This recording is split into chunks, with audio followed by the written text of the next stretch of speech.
สร้างสติตัวเดียวนะนักภาวนาเฮา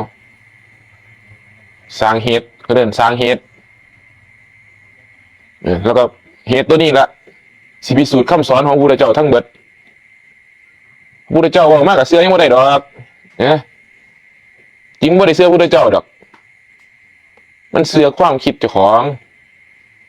มันเสื้อย้อนว่ามันพร้อมมันย่อมมันคิดแต่เสื้อเท่านั้นเอง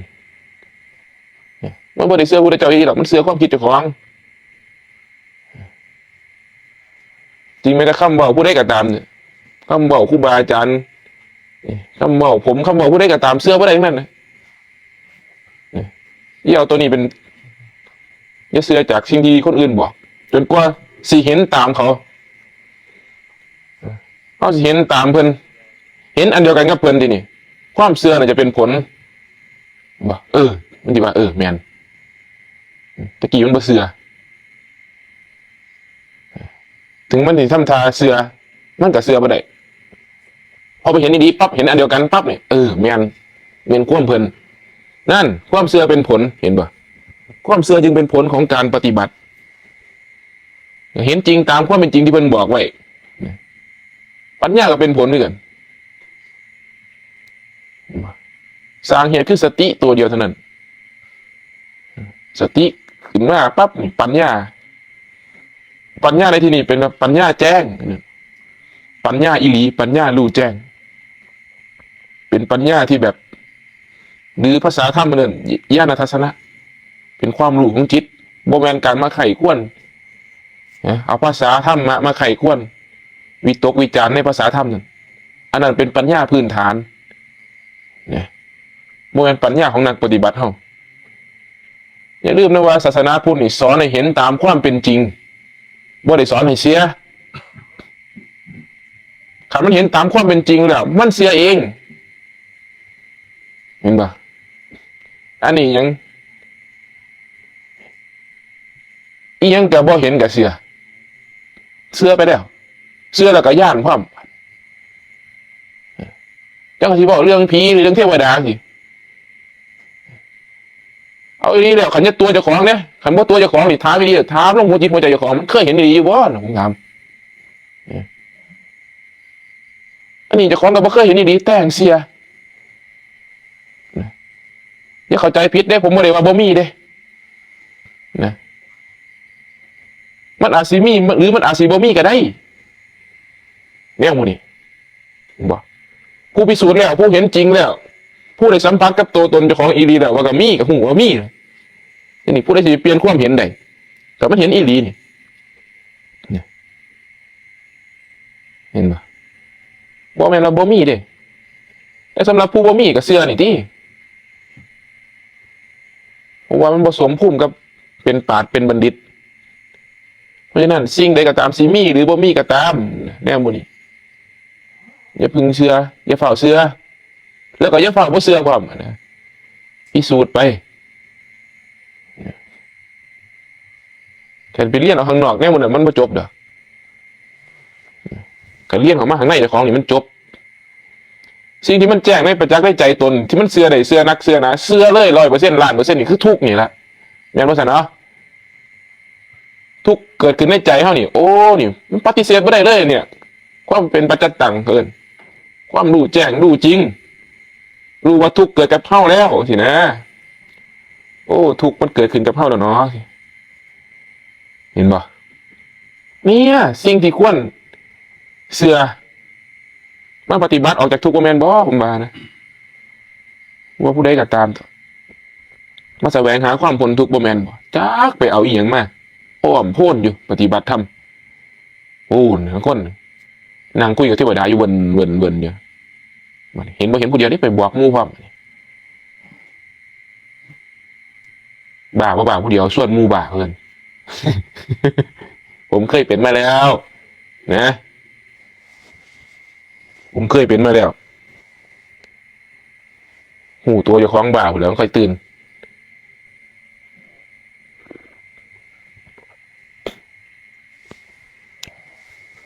เพราะให้มันเห็นอีหลีกับซอยข้าวผลทุกเวลาเทวดาจับลากเดียวเท่านั้นเลยจับทุกไว้ ความบ่พอใจเกิดขึ้นป้าบนี่ให้เห็นนักปฏิบัติภาวนาเฮานั่นน่ะคืออรินั่นคือศัตรูความบ่พอใจความทุกข์ที่เกิดขึ้นในใจนั่นแหละอริศัตรูเฮานี่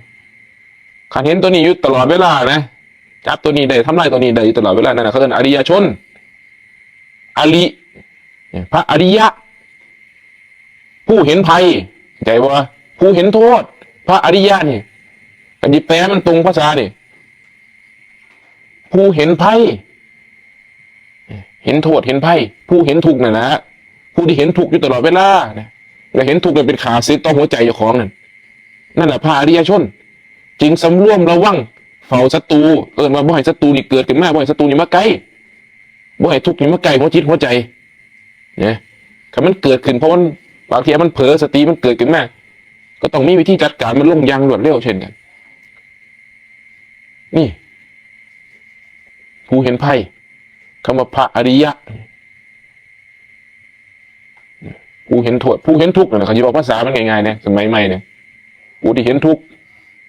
อันนี้ทุกข์อยู่ในหัวจิตหัวใจเจ้าของแต่ยังบ่เห็นนะบวชมาพ้นทุกข์เนี่ยบวชมาปฏิบัติเพื่อนพ้นทุกข์เนาะความหน่อยอกหน่อยใจความคุ้นเครื่องใจความเร่าร้อนใจอยู่ในจิตในใจเจ้าของกัดบ่เห็นจ้าไปเห็นอีหยังพูดว่าอยากเห็นเทวดาเห็นนิมิตเห็นนั่นเห็นนี่นะไปไม้เอาขาดเอาไม้เอามันมาตายจากความฝันหรอกนะหมดนั้นนี่ไปงมไปเศร้ามันไรสิเห็นบ่เห็นกับสร้างมันสำคัญคือมันเห็นถูกในหัวจิตหัวใจของนี่ผู้ใดเห็นเข้าถูกใดผู้ใดสี่เขาเห็นถูกนั่นแหละดีเกินซ้ำเป็นครูบาอาจารย์เขาสี่เขาเรียกว่าสี่เป้าให้เขาเห็นทุกนี่จึงเป็นเหมือนโจทย์เหมือนปัญหาที่เขาต้องแก้ไขเป็นเหมือนเงื่อนที่เขาต้องแก้ต้องค่ายออกทุกนะนักภาวนาเขาบอกว่าจะเป็นทุกข์ยังกระซังมันเกิดขึ้นมาในหัวจิตหัวใจความบ่พอใจความขับแค้นใจความอึดอัดใจความสงสัยลังเลสงสัยเป็นตัวเปิดเกมเลยไงทุกจังคู่บายุทธ์นี่มันไปเก็บกวาดกุฏิผมมันไปคิดมึงส่งก็จะไปเห็นขี้มและมึงส่งอยู่ในห้องโยมก็ส่งขี้มมาบัดนี้เขาก็ว่าจะเอาไปให้แม่ซี่ต้องก็ลืมเหมือนนะยังได้ส่งขี้มไม่ผ่านเนาะFCก็เลยแล้วก็เป็นตะยักหัวอยู่ดิลืมโอเคไปในกุฏิลืมว่าจะไปให้แม่ซี่นะว่าเขาไม่ได้ใส่พระเขาไม่ได้ใส่ขี้มมันก็จะไปเห็นแล้วมันก็จะคิดไปตัวครูบาอาจารย์กูก็ใส่ขี้มดีกว่าเกิดสงสัยตีแย่งกันบ้าแต่ว่าเพิ่นก็เคยเป็นนักสั่นเป็นนักสี่อยู่เพิ่นก็สอนเราดีอยู่แต่เพิ่นก็เทียนักสั่นนักสี่ก็ตีกันอยู่ในหัวละบาดนี่บอกดีก็บอกว่าดีนั่นท่านโดนประมาณ3 ทุ่มหรือ2 ทุ่ม3 ทุ่มหรือ4 ทุ่มนี่แหละโกยมากูตีเขาไม่ยังไงนะผมคิดว่าดีครับอาจารย์มากราบโหยุ่ยบ่ปากซื้อตอนเห็นป่ะนั่นว่าทุกข์เกิดขึ้นในหัวจิตหัวใจก็ต้องแก้มันออกนะฉันบ่แก้มันไม่ทำลายหัวจิตหัวใจบัดเท่าเลยนอนแสบเซ้ยไปดูเรื่องเจ้าของเอาเรื่องเข้าไปทุกข์ก็ตายแล้วมันเป็นสิ่งที่เล่าร้อนอยู่ในหัวใจเข้าทั้งนั้นเนี่ยมันมาปฏิบัติธรรมก็เพื่อออกจากทุกข์เด้ว่าเป็นมหาทุกข์ใส่หัวซุ้มหัวอยู่ของจับใบแห่งแนนเล่นรักนี่มันทุกข์ปั๊บนี่โอ้นี่เขาทุกข์แล้วขาซึ่งเขาเกิดขึ้นมาแล้วก็ย้อนสติตัวเดียวถึงจับท่านแล้วมั้งนี่ปัญญาคงว่าโอ้นี่เป็นโทษนะรู้ว่าทุกข์ตัวนี้เป็นโทษนะมีปัญญาละเอียดเข้าไปอีกลึกซึ้งเข้าไปอีกก็เห็นว่ามันสามารถตั้งอยู่ในความคิดเท่านั้นมันจะคิดวนอยู่ในหัวเห็นว่ามันคิดวนอยู่ในหัวผมถึงบอกว่าทุกซุ่มนี่มันตั้งอยู่ได้แต่อยู่ในความคิดเท่านั้นแหละคำมันออกจากความคิดได้นี่นะมันก็บ่ทุกข์แต่เห็นว่าโอ้เนี่ยย้อนความคิดนี่แหละที่มันย่อมปล่อยว่างอยู่เรียกว่าอุปทานความยึดมันถือมันในสังขารในที่นี้หมายถึงความคิด มันยืดมันบ่ว่างมันกำไว้สิเอาก็จะแก้วน้ำแก้วนี่น้ำหนักบ่เกิน3 ขีดหรอกนะถ้ามีน้ำเนี่ยเอาให้5 ขีดเครื่องโลน้ำหนักบ่เคยเพิ่มเลยแต่ย้อนผมบ่ปล่อยแก้วดิผมยกไว้สิลองยกไว้20 นาทีนี่แก้วนี่สิหนักขึ้นเรื่อยๆยกไว้20 นาทีนี่แก้วนี่สิหนักเป็นกิโลเป็น2 กิโลทั้งที่น้ำหนักมันซ้ำเก่าก็ย้อนผมบ่ยอมว่างมันลงเห็นปะความคิดที่กันเหตุการณ์มันเกิดแค่นี้นิดเท่านั้นแหละจบแล้วนิดเดียวสมมติคำบอกคนเนี่ยมันจะคำมีเท่านั้นคำมันจบเท่านั้นกับเบิดปัญหาแต่ว่าเฮาบ่ยอมปล่อยมันเฮาเก็บมาคิดมาปรุงต่อเอาว่าขยายอีกเนี่ยมันต้องเป็นจังซั่นเป็นจังซี่ไล่มาแล้วมันต้องมาจังซั่นจังซี่เริ่มเลยก่อขึ้นเป็นไฟกองใหญ่ขึ้นมาชั่วสิหมวดนี่หมวดบ่ได้ดอกนี่ไฟมันใหญ่นะยังว่าความสุขความทุกข์ความกังวลใจอีหยังก็ซังมันตั้งได้อยู่ในความคิดเท่านั้นแหละ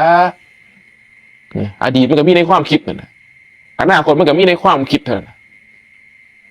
มันเศร้าคิดกับเบิดปัญหาก็ต้องหูว่าตัวความคิดนี่เป็นเหตุเป็นสถานที่ตั้งของทุกข์ทั้งหลายมันสิเป็นผลส่งไปหาใจได้ตัดสภาพมันเลยเลยตัดปั๊บบ่ให้มันคิดกลับมาล่มเพราะความคิดมันหยุดแต่ว่าบ้านี้ไฟมันบ่ได้หมดทันทีเด้ถึงมันสิหยุดคิดแล้วก็ตามเถอะซ่อมสังเกตเบิ่งว่าเฮาก็บ่ได้คิดแล้วนะแต่ยังมันคือมีความทุกข์อยู่ในใจอยู่มันคือยังบ่ทันได้เบิดทุกข์มันคือยังบ่ทันได้หายเป็นรู้สึกว่าเป็นปกติมันเหมือนมันสิดันออกมามันก็เหมือนกันกับไฟที่มันหมดเปลวไฟลงแต่มันเหลือทานอยู่มันยังห่อนอยู่แต่ว่าแน่นอนละนะในเมื่อมันอ่อนตัวลงไหนมันกระดับลงไหนกันคือจะเข้าแลนมาเหนื่อยเนี่ยเข้าแลนมาเมื่อยแถวนะแลนมาจนเมื่อยจนล้าแล้วหยุดระหว่างที่เขาหยุดทันทีเลยความเมื่อยเนี่ยก็ยังไม่ทันได้หายไปแต่แน่นอนล่ะการหยุดนั่นจึงเป็นเหตุให้เขาหายเมื่อยได้เห็นปะหากเขาหยุดโดนไปความเมื่อยก็จะลดลงขณะเฝ้าสังเกตมึงว่าเขาบริคิดมันก็จะลดลงความทุกข์นั้นจนเป็นปกตินั่นนักปฏิบัติภาวนาจึงเพียรเฝ้าระวังใจตัวของนะใจมันยังตั้งมั่นในตัวมันเองว่าท่านใดเขาเรียกว่าผู้รู้ยังบ่ตื่นก็ต้องอาศัยลมนี่แหละเป็นตัวฝึกเนี่ยจริงภาวนาเข้าบ่ได้ภาวนาเอาลมเนาะเข้าอาศัยลมเพื่อพัฒนาผู้รู้ในเมื่อผู้รู้ตื่นขึ้นมาเมื่อไรนะพระอรหันต์เกิดขึ้นมานั่นแหละก็ไม่ได้ไปสนใจลมแล้ววันนี้ไม่ต้องอาศัยลมเนี่ยมึงก็ได้ว่ามึงก็ได้ลมแต่ว่าผู้รู้นี่ตั้งเด่นอยู่นะบ่เป็นเราไปหูสิ่งนั้นสิ่งนี้บ่เป็นเราไปหูเทวดาไปหูอินพรหมยมยักษ์ไปหูพบนั่นพบนี่ไปหูความคิดผู้นั้นผู้นี่มันบ่แม่นจังซั่นดิมันหูเด่นอยู่ตัวมันนี่บ่ได้หูอย่างอื่นเลยเนี่ยก็ลองเบิ่งตัวกันไปหูความคิดคนเอานางอยู่นี่ไม่ใช่ว่ามูลปุ๋ยก็จะคนเนี้ยบอกคนบอกสวนกันนี่บ่ฮะแต่มันหูสั่นเอาลองบอกกันแล้วพร้อมกันตั้งแต่ว่ามันตลาดสดทุนบ่อาจจะไปหูความคิดคนเหมือนทุกคนเหมือนแม่นบ่สั่นโอ้ยผมนี่พิสูจน์ครูบาอาจารย์มาคักแล้วบ่ได้ไปหูอีกสั่นหรอกผมเป็นนางลุงตัวหนาลุงปู่เขาพูดว่าลุงปู่หูจิตหูใจคนแท้ลุงปู่หูจากความคิดผมไม่ดีผมบวชมึงก็นะว่าถ้าลุงปู่ผมบวชผมสิถวายชีวิตนี่ให้ลุงปู่เลยผมพิสูจน์พระปานนั้นพุ่นนะองค์ใดมาเจ๋งๆนะผมก็เห็นแต่เพิ่นเสือกันนี่แหละเพิ่นบ่ได้ผมบวชจักคนบาดพอแล้วก็พอเฮ็ดคิดจังซั่นแล้วก็ว่าเฮ้ยเพิ่นบ่รู้ดอกนี่กลับทำลายศรัทธาเจ้าของพออีกตัวนึงก็ว่ามึงบ้าบ่นั่นมึงนี่ก็บ้าคักเติบอยู่เด้นครับเว้าเองเองนะมึงรู้ความโง่คนปานใดผมนี่โคตรโง่เลยผมบอกกันซื้อเลยโง่แสนโง่บ้าเพราะว่าปฏิบัติน่ะคอยหูเรื่องหูเล่าขึ้นมาเนี่ยโอ้บัดได้แถวเป็นสิหูก็หูเรื่องเพิ่นแล้วหูจะคล้องผู้เดียวนี่ก็พอแล้วก็บอกว่าหูจะคล้องผู้เดียวเท่ากับหูคนเบิดโลกแม่นี่ดีเป็นที่กันเบิดคนผู้เดียวนี่บอกว่าใช่บอกว่ายิ่ง รักษาเจ้าของผู้เดียวนี่เท่ากับรักษาคนทั้งโลกแม่นี่ดิบ่ต้องให้ผู้ใดว่าบ่ต้องไปควบคุมผู้ใดดอกบ่ให้มาเบียดเบียนเจ้าของเห็นป่ะควบคุมเจ้าของนี่บ่ให้ไปเบียดเบียนผู้อื่นนี่คำแผ่เมตตาบางทีผมก็อยากเปลี่ยนอยู่ดิอย่าได้เบียดเบียนซึ่งกันและกันเลยเพราะว่าน่าจะเปลี่ยนเป็นว่าเรานี่อย่าได้ไปเบียดเบียนเขาเลยรักษาเจ้าของผู้เดียวเพราะว่ามันง่ายมันขามผู้ใดมาเบียดเบียนทั้งไปดอกสิไปหามคนอื่นเลยตีไปหามคนบ่ให้นินทาเขาเลยตีไปหามคนบ่ให้ว่าเขาเลยตีเฮานี่หามเจ้าของได้นี่คือจังนี่เฮาสิไปหามบ่ให้มันเหมือนได้ตีบ่ไปหามให้มันบ่แจ้งได้ตีจังน้อยมันก็แจ้งหามมันได้อยู่บ่มีแต่เฮาน่ะปรับตัวอยู่กับมืดกับแจ้งให้มันได้เห็นบ่ก็เอิ้นว่าปรับตัวเองสำคัญที่สุดนะพอปรับตัวเองได้นี่โอ้ยมันสบายมันมืดก็อยู่แบบมืดแต่แล้วมันแจ้งก็อยู่แบบแจ้งฝนตกก็ยอมรับฝนบ่ตกก็ยอมรับนั่นก็เอิ้นว่าอยู่ตามความเป็นจริงตามสิ่งที่มันปรากฏขึ้นตามความเป็นจริงจังซั่นนะพอสิเอาคันวางใจแห่งไงนะคันยังตัดเขาล่มเมื่อไหร่ก็ใส่ปัญญาซอยก็เอิ้นว่าใส่ความคิดซอยใส่ปัญญาทางโลกซอยนะคันยังเขาล่มบ่ทันใดก็เอิ้นว่าว่างใจตามความเป็นจริงมันได้อาศัยความคิดเพื่อเข้าถึงความเขาเอิ้นว่าเพื่อเข้าถึงความปล่อยว่างก็ได้คือกันคนเฮาเนี่ยคันยอมรับได้บ่มีปัญหาดอกอีหยังก็สร้างคันยอมการยอมนั่นคือการปล่อยว่างยอมนี่ยอมอีดีที่บ่แม่นจำใจยอมสิโลลาบแบบยอมเบิดจิตเบิดใจกับยอมย้อนจำใจยอมนี่คนละเรื่องเลยนี่คนละความรู้สึกเลยเป็นคนตื่นเช้านี่ยังพาเข้ามาตื่นเช้าตั้งแต่ตี 2พากันตื่นเช้าขันคนยอมซีโร่ล่ะในการปฏิบัติตนนี่การตื่นเช้านี่จึงบ่เคยคัดเครื่องใจเลยแต่ขันคนจำใจยอมตื่นย้อนว่าขันบ่ตื่นแล้วก็อยู่ถือให้ขันบ่ตื่นแล้วสิบ่ได้สันเขาจำใจยอมตื่นคือจังทหารนี่แหละจำใจแต่ที่จริงมันบ่อยากตื่นคนเฮาน่ะอยากนอนสบายเห็นป่ะตื่นเช้าคือกันแต่บ่คือกันไอ้ผู้นึงเต็มใจที่จะตื่นย้อนว่าเห็นประโยชน์ในการตื่นเช้าเฮาสิได้ตื่นเช้าๆเฮาสิได้มาเพียรฝึกเจ้าของว่าไปนอนโดนหลายถ้าโดนก็ตายดอกเดี๋ยวก็ได้นอนยาวแล้วนะจากนั้นก็นอนยาวแล้วนอนนี่ยังคักแท้นั่นคนมีปัญญาพอได้ตื่นเช้าปุ๊บก็เห็นว่าเฮาตื่นเช้านี่เฮาสิมีประโยชน์มีเวลาในการฝึกเจ้าของมากขึ้นได้เห็นใจเจ้าของที่มันขัดเครื่องในใจมันบ่อยากตื่นมันบ่อยากตื่นฝ่าตื่นได้ประโยชน์มีความอาถรรพ์มีความภูมิใจแต่เป็นคนหนึ่งโอ้ยเช้าอีกแล้วคนว่าบ่อยากตื่นนาฬิกาปลุกแล้วก็ยังนอนต่ออยู่ต่างกันอยู่ที่ตื่นเช้ามีที่ย่อมกับบ่ย่อมกันนี่จังคนนี่คันพร้อมที่สิเปียกได้นี่ฝนตกนี่นะคันเต็มใจที่สิเปียกพร้อมที่สิเปียกบ่มีทุกข์ดีใจพร้อมฝนตกคือจังเด็กหน่อยฝนตกไปเล่นน้ำฝนนี่สมัยน้อยๆนี่โอ้ยมันแต่ฝนตกแลนตากฝนเลยบัดนี้วนเล่นน้ำม่วนกุ๊บอีกผู้นึงฝนตกนี่ฟ้าวแล่นหนีจมให้ฝนอีกตกมายังเห็นป่ะเด็กน้อยมันพร้อมที่สิเปียกมันยอมเฮาที่เปียกมันเต็มใจที่สิเปียกมันเพื่อนกับสิ่งที่มันได้สัมผัสคือความเปียกฝนนั่น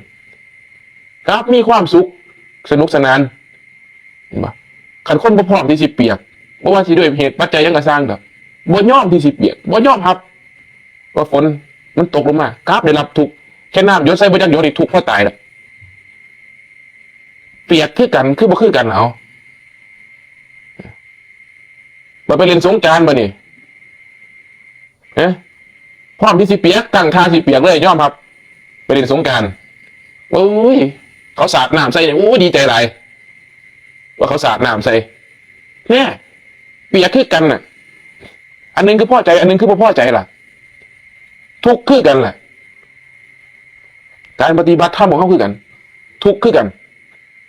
ถ้ามันพร้อมยอมรับว่ามาเลยทุกข์พร้อมแล้วสิทุกข์มาในรูปแบบไหนมาเลยนี่นะบานี่ทุกสภาพว่าทุกข์นั่นสิเป็นสิ่งถูกรู้โดยธรรมดาเลยน่ะทุกข์เกิดขึ้นอันแน่มึงมาแล้วเพื่อนน่ะเล่นกับมันเลยเซ้ยเห็นบ่บานี่ทุกข์ก็ถูกแยกออกจากใจโดยธรรมชาติทุกข์มันมีอยู่แต่บ่มีเจ้าของทุกข์บาดนี่ฮะมันต่างกันตรงนี้แล้วถ้าที่เจ้าของนี่จมไปเป็นทุกข์นั่นแต่ผู้ที่ฝึกสติไปดีแล้วผู้ที่มีปัญญามีสติปัญญาอบรมจิตอบรมใจไปดีแล้วทุกสิเป็นสิ่งถูกรู้โดยธรรมชาติเลยเพราะทุกเกิดขึ้นกูว่าแล้วกูถามมึงอยู่ตั้งโดนมึงมาแล้วบ่นั่นแค่ที่ทุกข์ใจกลับบ่เลยเห็นกลับทุกข์นั่นเป็นสิ่งถือเห็นมานี่โอ้มันอัศจรรย์ใจแต่เด็ดนี่หูได้ไหมกูมาเห็นได้ยังไงกูมาเห็นได้ยังไงแน่สินี่เห็นบ่คำว่าแยกจิตนะแยกธาตุแยกขันธ์แยกขันธ์ออกจากจิตแยกจิตออกจากขันธ์ง่ายคือสติเห็นขันธ์ทำงานนะจิตเห็นขันธ์ทำงานทุกข์ก็เป็นขันธ์หนึ่งหรือเรียกว่าเวทนานะลมก็เป็นขันธ์หนึ่งหรือเรียกว่ากายสังขารก็เป็นขันธ์หนึ่งหรือเรียกว่าความคิดปรุงแต่งวิญญาณที่ถูกแยกขาดออกมาจากสี่ขันธ์นั่นก็ปรากฏชัดขึ้นพอกำลังของสติแยกจิตมาแยกผู้รู้ออกมาเห็นบ่กายเวทนาจิตธรรมมีปรากฏชัดขึ้นนี่ความรู้นั่นความรู้นั่นก็เป็นสภาพว่าความรู้เท่านั้นเองบ่มีผู้ใดไปรู้แต่หากเข้ายังบดเข้ามาเข้าออกมาได้เข้าคิดว่าเข้าไปวู้ไอ้จริงๆตัวรู้นั่นก็เป็นเพียงแค่สภาพว่าถ้ำตัวหนึ่งเท่านั้นว่ามีตัวตนนี้หน่อยนี่นะจากสีบอกยังไงเรื่องตัวตนนี่เราบอกเรื่องตัวตนบอกเรื่องคนว่ามีตัวตนกับคนมีตัวตนมันก็บอกกันยากแต่แน่นอนล่ะการปฏิบัติว่าสร้างสติคือมันเต็มภูมิเต็มฐานเต็มกำลังขึ้นมาได้นี่นะคนอื่นไม่ติดตามมาเลยปัญญาแท้เขาเรียกว่าปัญญาญาณมันเป็นปัญญาจากความคิดจิตปรากฏขึ้นพอกำลังของสติตัวเดียวไม่ได้เป็นตัวอื่นหรอกปัญญาเป็นผลของการปฏิบัติทั้งนั้นจักขุคนหนึ่งจักขุจินซีภาษาบาลียังวะจักขุความรู้จักสุจากมันแต่ภาษาบาลีลืมไปแล้วปัญญาญาณความรู้ข้างในมันจะเกิดขึ้นรู้บ่ลืมครับนี่บ่มีลืมบ่มีจำพร้อมรู้เป็นนิสัยหรือว่ารู้อัตโนมัติอันที่จำแล้วมันลืมเนี่ยเขาเรียกว่าลืมสัญญาลืมความจำธรรมดาเป็นธรรมดาสุดนี่ลืมได้แต่ว่าขันปัญญาข้างในนี่เกิดในจิตในใจนี่บ่มีลืมแล้วก็บ่มีจำพร้อมมันเป็นธรรมชาติของมันแล้วก็เป็นผู้รู้ผู้ตื่นผู้เบิกบานตัวนั้นตัวในนั่นนะสำคัญเลยนักภาวนาเขาต้องละเอียดต้องเฝ้าสังเกตลมให้มันได้ฝึกสังเกตลมหรือเรียกว่าสิกขติสังเกตลมเขาเป็นยังไงลมออกเป็นยังไงนั่งจอบซ่อมสังเกตมันยุ่งสันนะความคิดเกิดขึ้นในกันนะเห็นว่ามันคิดก็สังเกตเห็นว่ามันคิดพอเห็นว่ามันคิดปุ๊บเลยขันเข้าไปตามมันถึงนึงละมันจะเกิดความเพลิดเพลินไปเห็นว่าความเพลิดเพลินนั่นบ่เป็นความเจริญเลยเป็นตัวทำลายสติขันหูสิกราบของมาลมป้าบหลดสร้างสติสร้างเฮี้ยนของตัวเขาเรียกว่าให้จิตนี่จดจ่ออยู่การงานเดียว คือลมหายใจให้มันจดจ่อตั้งมันอยู่ในการงานเดียว คือลมหายใจเท่านั้นบ่ให้มันไหลไปกับสัญญาความคิดต่างๆสิดีหรือบ่ดีก็สร้างบ่ไปน้ำมันตั้งมันจดจ่อลงไปในลมจนเกิดความสงบบัดนี้ความสงบก็สิเป็นผลขึ้นมาทันทีในเมื่อความคิดที่เป็นอดีตเป็นอนาคตบ่ปรากฏขึ้นความสงบจากอดีตอนาคตกับเป็นผลอยู่เหมือนกันสิหูเลยว่าเวลามันบ่คิดมันเป็นยังไงมันสบายขนาดไหนเห็นปะแต่ว่ามันต้องใส่ความอดทนความเพียรเข้าไปปฏิบัติธรรมบ่มีอย่างนี้แต่ว่ามันต้องอาศัยความอดทนอาศัยความเพียรอาศัยความบีบบังคับเฮ็ดบ่แม่นว่าอยากเฮ็ดก็เฮ็ดบ่อยากเฮ็ดก็บ่เฮ็ดบ่แม่นจังซั่นนี่บ่อยากเฮ็ดแฮงเฮ็ดนะขยันก็เฮ็ดขี้คร้านก็เฮ็ดมันคือจังลมหายใจเฮานี่เข้าออกอยู่ตลอดเวลานี่เฮ็ดมันได้ทุกลมหายใจพุ่นนะก็ใส่ได้ประหนึ่งว่าชีวิตเฮาที่เกิดมาที่เหลือเนี่ยมีเพียงงานนี้งานเดียวหากงานนี้บ่สำเร็จนะหากงานนี้ยังบ่สำเร็จสิบ่ปล่อยว่างสิบ่ปล่อยมือสิบ่ปล่อยความเพียรมันต้องเอาพุ่นนี้เหินเอาตายแหลกพุ่นนี้การปฏิบัติธรรมนี่นักภาวนาเฮานี่อย่ากระจอกหลายเอาตายแหลกพุ่นเพียรกับเพียรอยู่ในเจ้าของเพียรอยู่ผู้เดียวน่ะ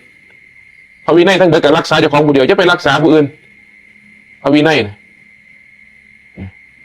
บวชมากปฏิบัติตนเนี่ยหน้าที่ผู้ที่บอกที่สอนมันก็มีพระวินัยเจ้าของกันรักษาเจ้าของอย่าไปรักษาผู้อื่นมันสิทุกข์อย่าเอาความว่าอย่าเอามาตรฐานเจ้าของไปเทียบผู้อื่นแต่สมมติยังไปเห็นมูสันว่ามาสิทุกข์แต่เด้ขันเอามาตรฐานเอาไปวัดเขาโลดท่านกสันเป็นยังไงขันเสื้อเรื่องกรรมน่ะกรรมไพ่กรรมมั่นตัวอยากชั่วก็เฮ็ดเอาตัวอยากดีก็เฮ็ดเอาตัวนั่นเห็นบ่เอาตัวอย่างจากเขาว่าเฮาสิบ่ได้จังซั่นเพราะว่าเฮาเห็นผู้พ่อก็ยังบ่พอใจบ่ล่ะไปเห็นปั๊บบ่พอใจแล้วเขาเฮ็ดผิดพระวินัยเฮาก็เตือนตนว่าเฮาจะบ่เฮ็ดจังเพิ่นนั่นแต่เฮายื่นปากไปนะเอิ้นว่ายื่นปากไปเว้าปั๊บนี่ผิดกันมาได้บัดนี้ถ้าที่ทุกสำนักนี้กลับทุกต่อย้อนเถียงกันมานี่นะมันสิเอาเขานี่ต้องมีวิธีฉลาดแน่สิเอาหมู่เอาพวกอย่าลืมนะว่าคันเขาเป็นศัตรูกับเฮานี่เขาบ่ฟังเฮาดอกเป็นผมนี่ผมไปกินน้ำเลยใช่ว่ะต้มมากินน้ำใจพอได้นะกินแล้วเนี่ยโอ้มันก็แซ่บอยู่เนาะแต่ว่าคันเฮาบ่กินก็สิดีกว่านี้นะเห็นบ่แต่ว่าจะฝากไปบอกมือนั่นเด้ตีกันเลยเด้เหมือนนั้นให้เขาโล่งใจเขายอมทำมาก่อนว่ามันต้องไปทีมเดียวกันก่อนเขาจะดึงเขาออกจากตัวนั้นเลยแล้วก็เอาเขาเป็นหมู่เฮ็ดเป็นตัวอย่างให้เขาเห็นพระวินัยนี่เอารักษาเจ้าของผู้เดียวอย่าไปเอารักษาผู้อื่นเป็นอันขาดผมนี่เป็นมากแล้วทุกหลายทุกพ่อตาย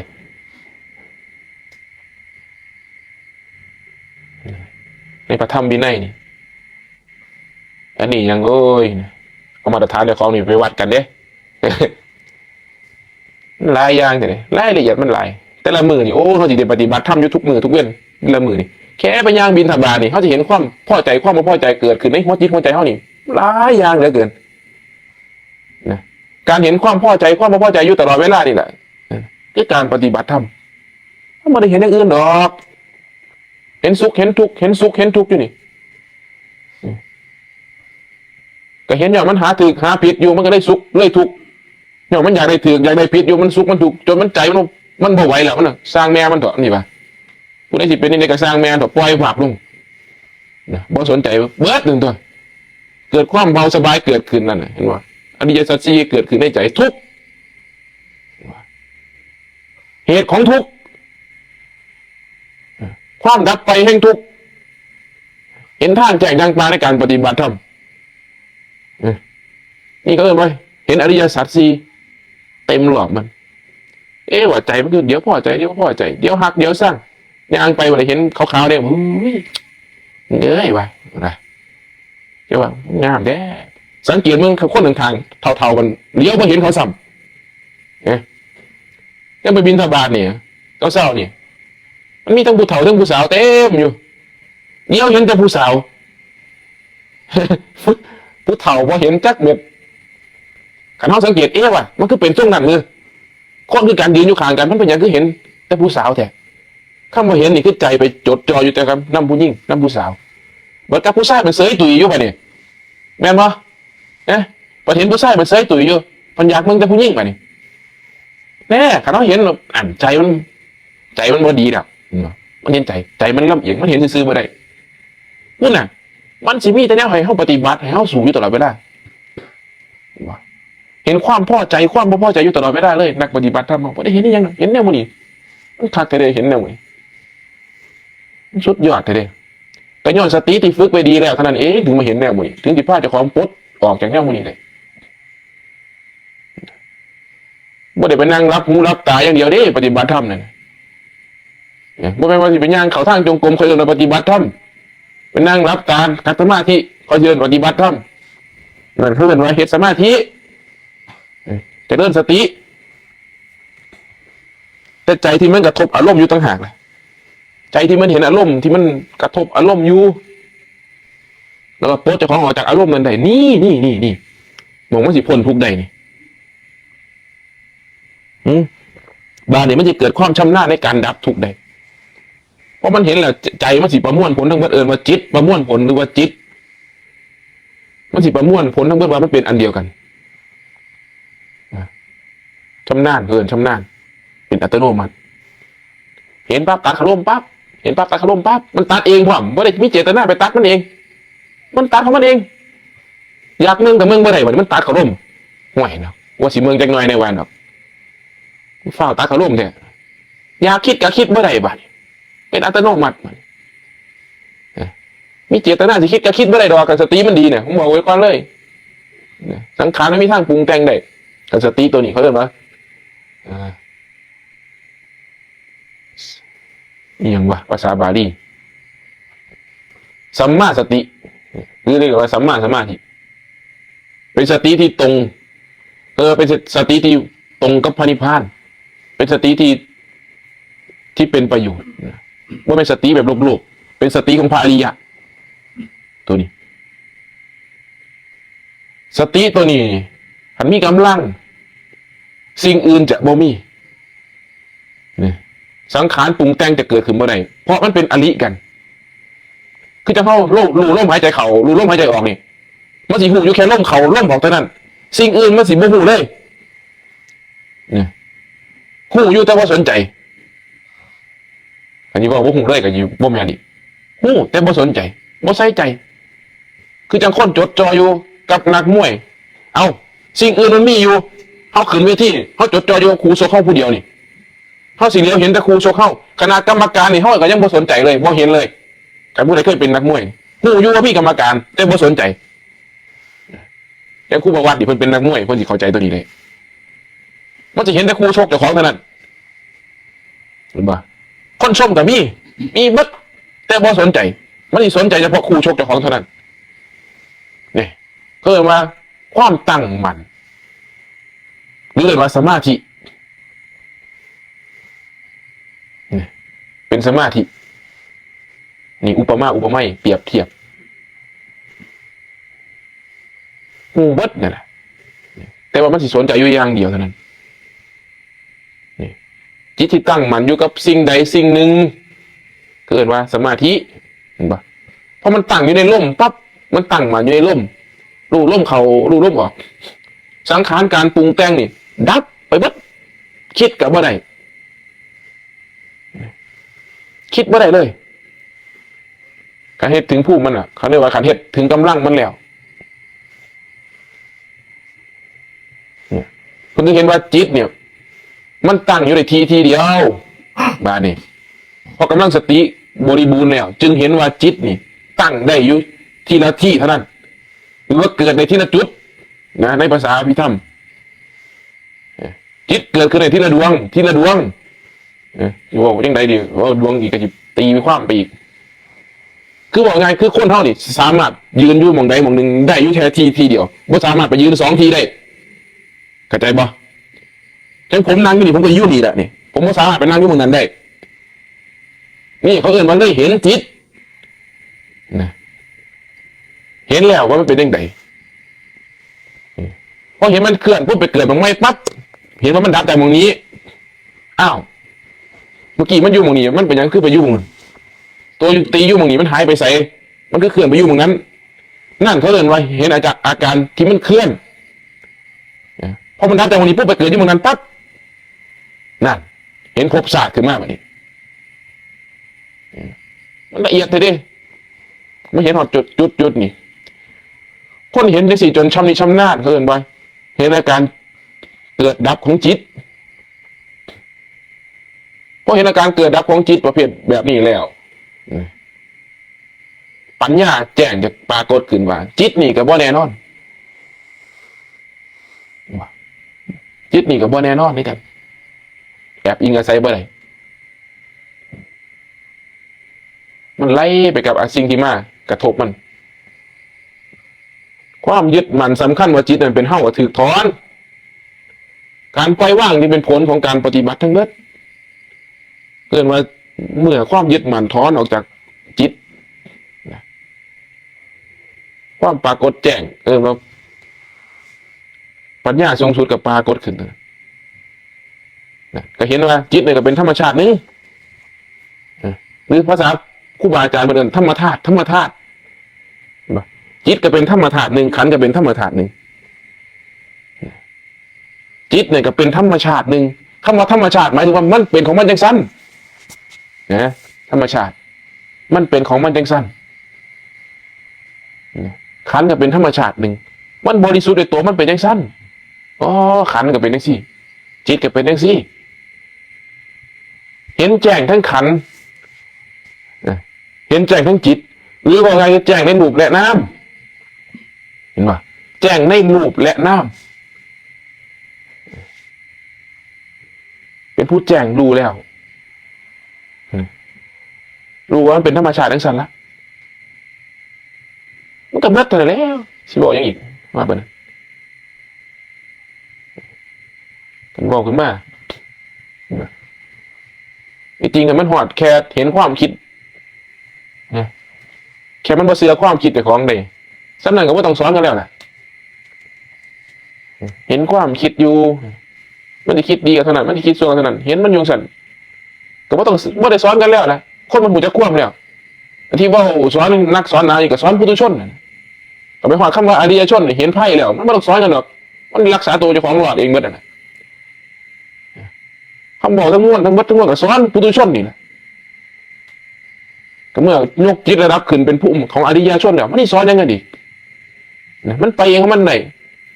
ถ้าเป็นผู้เป็นพ่อเป็นแม่ก็เห็นว่าลูกเจ้าของเลี้ยงเจ้าของไหนแล้วรักษาเจ้าของกลุ่มแล้วลูกผู้นี้โอ้เอาตัวรอดแล้วเพื่อนกับปล่อยเพื่อนเฮงอาศัยพ่ออาศัยลูกวันนี้วันนี้ผู้เป็นพ่อเป็นแม่วันนี้เอามาเฮ็ดมาเฮ็ดเบียกซอยกันแบบนี้นี่เรียกว่าอาศัยลูกแต่ลูกมันยังบ่ดีอยู่นี่ที่คุณว่าก็ต้องสอนต้องบอกต้องสอนมันให้มันดีขึ้นเมื่อมันดีขึ้นมันหูจะควบกับปล่อยตัวใจนี่คือกันนั่นแหละที่บอกว่าทั้งเบิดทั้งมวลก็สอนปุถุชนนะไปหอดอริยชนมันไม่ได้สอนกันหรอกผมวายไม่ที่เห็นได้กับสร้างผมเห็นหนึ่งสิมูคณะเขามีคำถามปะ มีคำถามติดโตนเลยได้ไหมว่าโดนอะไรครับอยากสูบยาทางบ้านมีคำถามไหม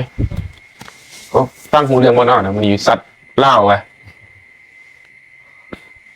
ลืมเปลี่ยนสำเนียงพอจนจบก็คิดพอ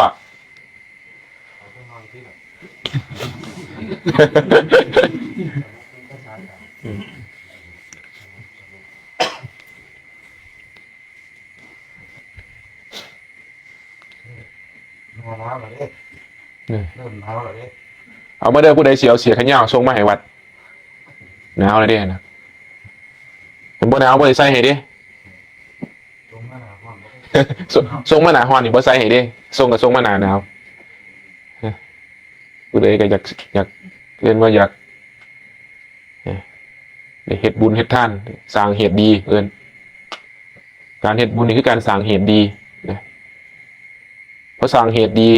มันสิบันทึกไว้ในหัวใจเฮานี่คนเฮ็ดดีก็คิดได้แต่แนวดีๆนั่นแหละคิดชั่วบ่ได้ดอกถ้าบ่เคยฆ่าสัตว์เลยมันสิไปคิดถึงการฆ่าสัตว์เป็นไปบ่ได้เลยนะกังวลกับความฆ่าสัตว์นี่เป็นไปบ่ได้เลยนี่เขาเอิ้นว่าเป็นผู้เฝ้าสำรวมระวังกรรมนี่บ่ว่าสิเป็นพระหรือว่าญาติโยมเฮาต้องระวังตัวนี้ให้ดีนะเป็นผู้เฝ้าระวังกรรม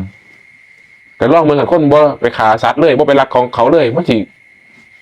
คิดได้บ่คือแนวหมู่นี้มันคิดบ่ได้ดอกถึงคิดก็บ่เป็นโทษบ่เป็นกรรมบ่มีความกังวลอยู่ในนั้นคิดเล่นๆเพิ่นทำตาเล่นๆจังซี่สมมุติว่ากูไปฆ่าสัตว์กูสิคิดจังได๋นะกูสิฆ่าจังได๋ฮะ มันเป็นมโนกรรม แม่นกรรมจากการกระทำนี่แหละสิกลายเป็นมโนกรรมก็ลองตัวแม่ตัวผมก็ได้นี่ตัวผมจักเที่ยนึงมึงแม่บ่ทุกข์พอตายโลดญาติผมจับได้มันสิญาติผมจับได้เด้บัดนี้เห็นหน้าผมก็สิเริ่มระแวงผมสิจับได้บ่อันนี้ตัวผมเที่ยนึงล่ะนะกับผมจี้เข้าไปจักหน่อยนึงนะกันเปิดก็เอิ้นว่าอย่าเปิดป้องให้ผมเห็นนะเพราะว่านะกันเปิดป้องให้ผมเห็นนี่ผมมันตาผมมันหันเลี้ยวเลยเด้แนวบ่นี่มันบ่ใส่โดดเด้มันนี่ทุกข์ไปเด้บัดนี้แต่คันเฮาเล่นๆโดยบ่มีเจตนาตัวนี่มาตัวเล่นๆตัวโดยบ่มีเจตนาเป็นการเว้าเล่นซื่อๆนี่บ่มีผลหยังบ่มีเจตนาแต่ถ้ามันเจตนาสิตัวมันจังเจตนาตัวหลวงตาสิย้อนอยากให้หลวงตายอมรับให้เขาไปตัวหลวงตาสิเนี่ยบ้านนี่พอเพิ่นเริ่มแข้งใจกันมาน้อยนึงอ่ะนะเป็นเรื่องอ่ะเด้มันให้โทษภายหลังให้ระมัดระวังไว้ความกังวลใจช่วงนี้สิบ่เกิดเลยกันเฮาบ่ตัวศีลของเฮานี่จึงเป็นศีลเพื่อรักษาใจเด้ศีลของพระอริยชนนี่บ่แม่นว่าศีลที่ไปเฝ้ารักษาที่ละข้อศีลนี้ดีคือเป็นเครื่องรักษาใจบ่อยทุกเพราะฉะนั้นต้องหูแจ้งในเหตุของทุกว่าคือหยังคือกรรมพระเฮาจึงสำรวมระวังกรรมการกระทำการเว้าการจาทุกคำเว้าที่เฮาไปกระทบกระทั่งกันนี่เป็นผลทั้งหมดเลยมันสิเริ่มก่อโตขึ้นมาจนเป็นปัญหาใหญ่ขึ้นมานั่นเฮาสิรับผลของกรรมนั้นจังยกตัวอย่างครู่บดลเล่นอายใหญ่หมู่กันบัดนี้ สินินท่าอายใหญ่ครู่บดลมือนั่นโยมมือวันอาทิตย์มันมีก๋วยเตี๋ยวเฮาก็ย่างไปหากันเนาะเฮาก็สั่งโยมเนาะว่าเอาก๋วยเตี๋ยวแห้งเด้อเอาว่ะผู้อื่นเขาก็บ่ฮู้ว่าเขาก็สั่งคือกันกูบ่ถ้วยได้สั่งบ่มื้อนั้นกูบ่ถ้วยบ่ได้สั่งแม่นแต่ว่าโยมตักมาให้ถ้วยบักใหญ่เลยกูบ่เดินเพิ่นบ่ได้บาดนี้เครียดบาดนี้กูบ่ดนเครียดเพิ่นเว้ากับผมนี่คันมื้อนั้นคันหลวงตาบ่อยู่นี่สั่งยกเลิกก๋วยเตี๋ยวเลยมามันเครียดเรื่องมันมึงกินมีคนเอามาให้ถ้วยใหญ่บ่กูสิเอา2ถ้วยมามันก็เอิ้นโยมเอนะเอ๊ะท่านเอาก๋วยเตี๋ยวมาอีกถ้วยนึงมาเพิ่นได้สัตว์2ถ้วยประชดหมู่นั่งซื่อๆบ่ฮู้เรื่องไงกูบ่ถ้วยกูได้เนี่ยกูบ่จอบจังซี่ที่ได้ถ้วยใหญ่ผมสิบ่รู้เรื่องเลยเพิ่นเป็นอยู่ผู้เดียวเพิ่นน่ะทู่พ่อตายกูบ่ดนแต่มื้อนั้นก็แปลกผมบ่เอาก๋วยเตี๋ยวเข้าปากผมแม้แต่คำเดียวเลยผมจนเอิ้นผู้ใดว่ามาเอาเอิ้นโยมมาเอาก๋วยเตี๋ยวไปผมนี่บ่กินบ่เอาเข้าปากผมเลยทั้งที่ผมอยากกินก๋วยเตี๋ยวพ่อตายแหละแปลกคือกันเหมือนเพิ่นก็สังเกตได้ว่าบ่เห็นผมกิน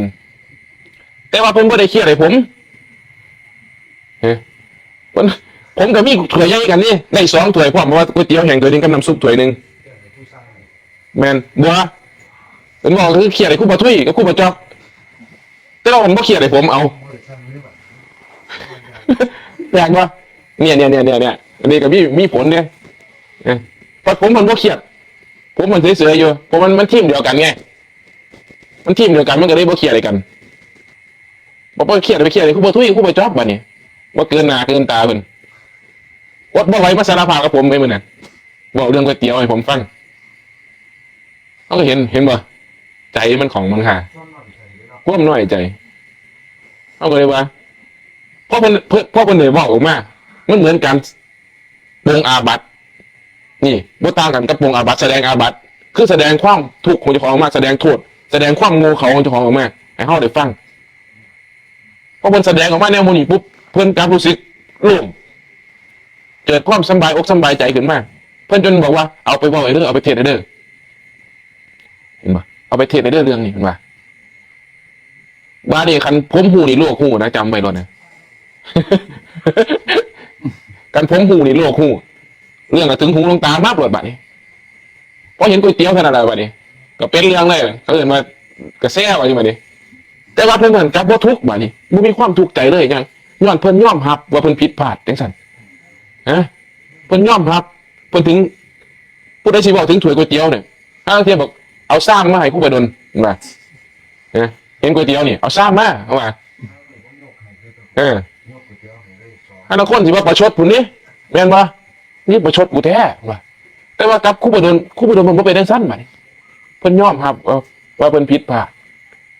เพิ่นยอมรับเห็นบ่ผมถึงบอกว่าการยอมรับคือการปล่อยวางกลับเป็นเรื่องสนุกสนานกลับเป็นขออัดขอทำไปบ่มีความกังวลใจอย่างนั้นเว้าได้ยังไดก็เว้าได้สบายเห็นบ่คือจังครูประสิทธิ์นี่น่ะครูประสิทธิ์นี่ก็บ้าเด้เคยบ้าหรือไหมขันลองไปรอเรียนมาเป็นด่างเนี่ยขันคนบ่ปล่อยว่างมันจะไม่ได้ตีปากกันหรือเปล่าบางพ่อเป็นปล่อยว่างเลยบางทีเพิ่นเอาความบ้าเอาเป็นความหลงเพิ่นมาบอกให้เป็นถ้ำมันเพิ่นบอกด้วยตัวเพิ่นเองพร้อมมีความอาจหาญภูมิใจบอกความบริยงเจ้าของบอกความบ้าเจ้าของมากนั่นคือการยอมรับตัวเดียวกันขันคนบ่ยอมรับว่าเจ้าของโง่บ่ยอมรับว่าเจ้าของบ้าบ่ยอมรับว่าเจ้าของบ่ดีมันสิพัฒนาตัวเจ้าของได้ยังไงขันคนยอมรับว่าเจ้าของบ่ดีมันถึงสิพัฒนาให้เจ้าของดีชุดนี้เป็นถ้ำทั้งเบิดเลยการกระทำของคนแต่ละคนมูขนาดนี้เป็นถ้ำทั้งเบิดเพราะฉะนั้นอย่าให้ผมหูมันผมหูนี่โลกหู ไปห้องเอาไปบอกไปถุงร้อนมันเป็นกรรมนะครับ อันไหนก็ แล้วห้องหรือคิดไปนี่ห้องเดี๋ยวห้องมาเอาไปถุงร้อนมันเป็นกรรมนะครับ บ่ปรุงต่อกับบ่เป็นกรรมบ่คิดกับบ่มีกรรมบ่มีมโนกรรม คือว่าห้องหรือคิดไปเดี๋ยวห้องเอาไปถุงร้อนนะ ปล่อยเหินมาสร้างมันเถอะง่ายๆเลยสิ่งที่สิใส่ได้ดีคาถาที่ดีที่สุดคือสร้างมันเถอะกูว่าแล้ว ไม่แน่ มีหลายภาษานะหัวใจความเหมือนนะเกิดยังขึ้นนะกูว่าแล้วตัวนี่คือคาถาที่ดีที่สุด เป็นคาถาที่เห็นนะครับปล่อยว่างนี่นะวันนี้กันพอแล้วเนาะเอาเศร้าจบ